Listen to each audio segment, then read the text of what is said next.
My nickname Jethro was given to me by army mates after a lunchtime incident in 1965 while serving with the 24th Construction Squadron Royal Australian Engineers in Borneo, and the name has stuck to me like glue. Beverly Hillbilly.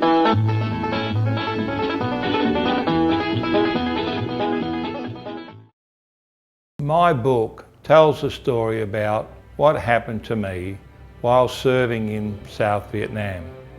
Although I was seriously wounded, working on the infamous barrier minefield, it is not a war story. It's about what happens to a wounded soldier safely evacuated to hospital and how my determination to survive is boosted by the tangible presence of mateship. I'm hopeful that readers will appreciate the physical, emotional and psychological repercussions survivors experience as they recover. Personnel engaged in hazardous occupations like the Defence Force, police, fire and rescue service and accident victims who suffer serious injury could find my story helpful to them.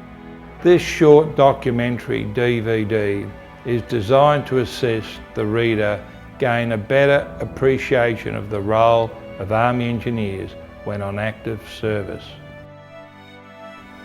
I was posted to 1 Field Squadron, Royal Australian Engineers in Vietnam as a plant operator in January 1967. The major task of an Army Engineer Field Squadron is to construct and maintain the infrastructure necessary to wage both offensive and defensive strategies that could neutralise the enemy. Engineers are known as sappers and are also fighting soldiers.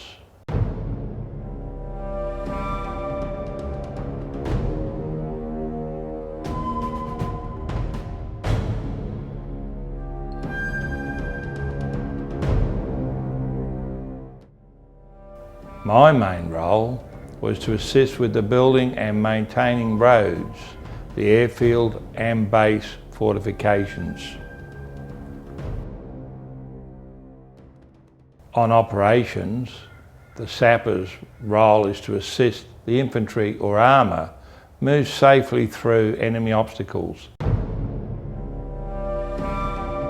constantly looking for booby traps, searching enemy bunkers and tunnels, demolishing unexploded aerial bombs and artillery shells wherever possible, denying the enemy of anything that can be of use.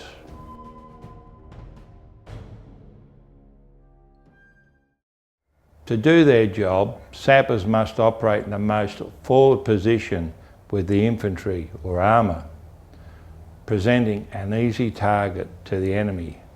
Mutual trust between all troops is essential.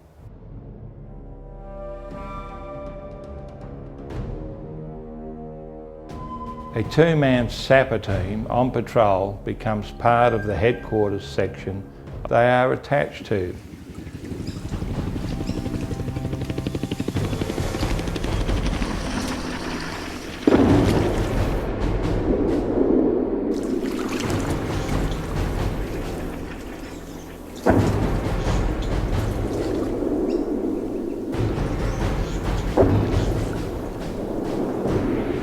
Whenever something suspicious is observed by the forward scout, a series of hand signals will halt the patrol and call the sapper forward. A vine crossing patrol's path could be used as a tripwire to trigger a booby trap. A sapper will carefully follow the vine until satisfied that it is harmless.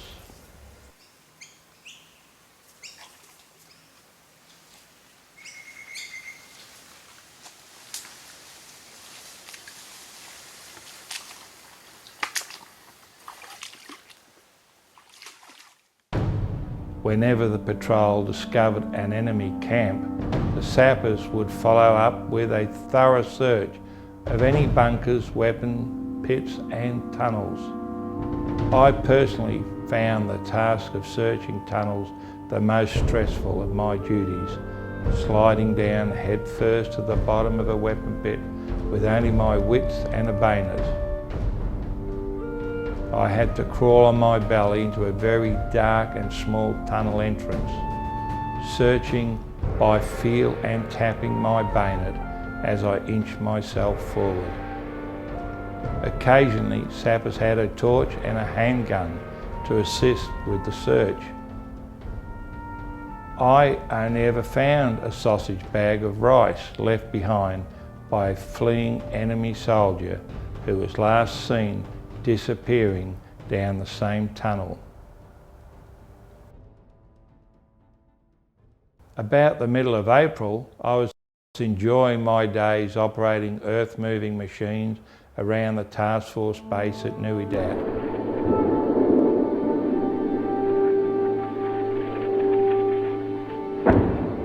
Most of my mates in one troop were tasked to lay a minefield around the Horseshoe Fire Support Base.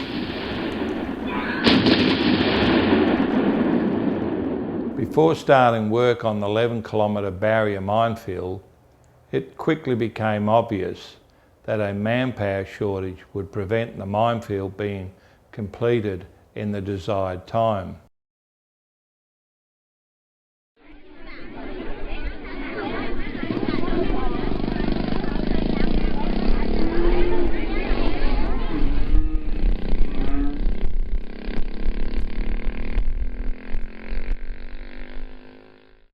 All troop plant operators would have to join their mates and help lay mines.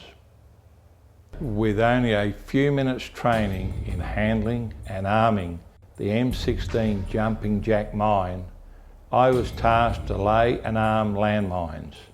Although the task looks simple enough, it is a very dangerous and stressful role of the sapper. To prevent the mine from being lifted by the enemy, it was placed on top of a hand grenade that had an anti-lift device with an instantaneous fuse attached to it. 2 sappers working as a team were required to place and arm the combination in the ground. Each 2-man team had the benefit of wearing a helmet and a flak jacket. The protection they provided was only against an exploding mine close by, not from the one you were arming.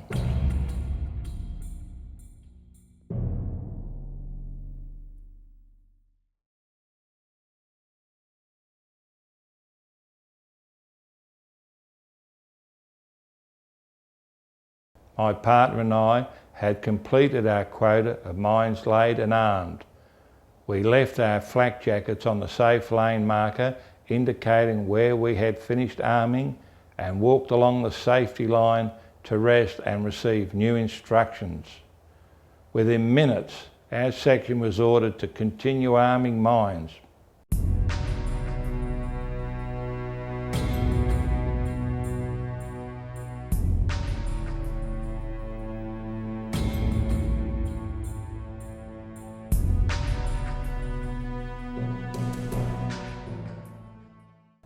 Helping out a mate caused me to be late getting back up the safe lane marker to where I had left my flak jacket and helmet.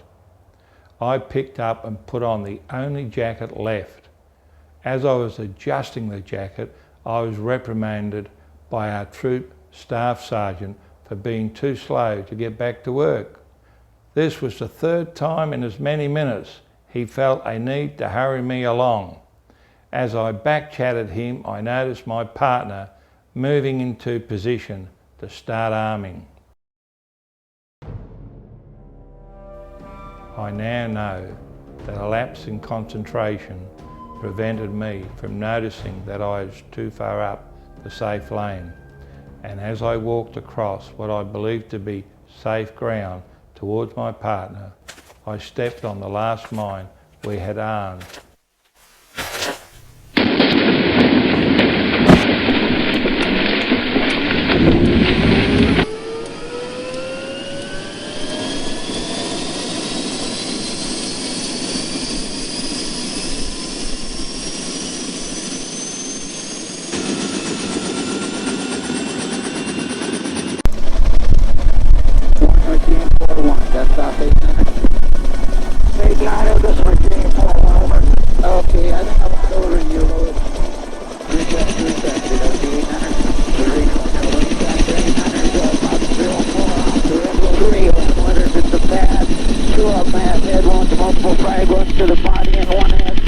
flag runs to the body. How does it not stop here?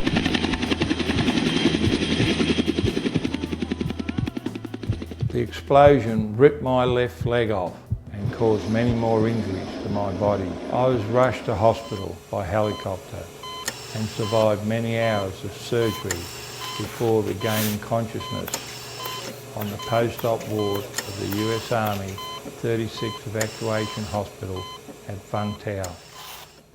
10 days later, my right hand was amputated, but otherwise I was recovering well.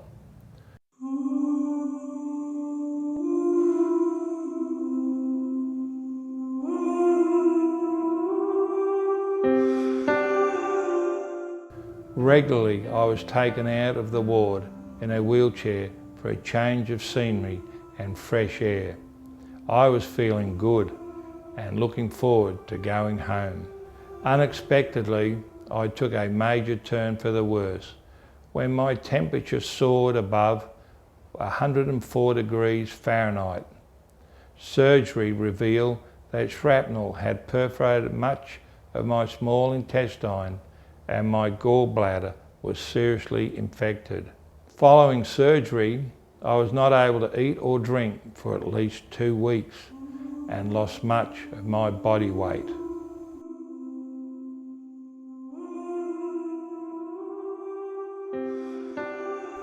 When admitted to the Repatriation General Hospital at Heidelberg in Melbourne, I was a very skinny and sick soldier. Charger 4-8 to us. Charger 4-8, yeah, copy you on the runway.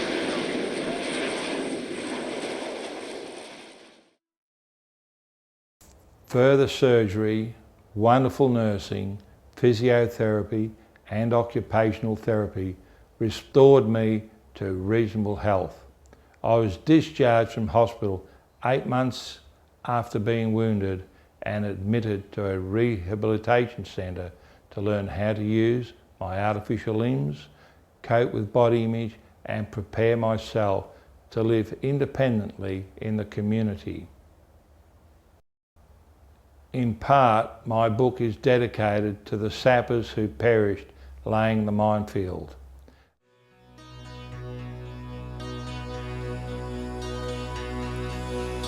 Honor my death by the way you live.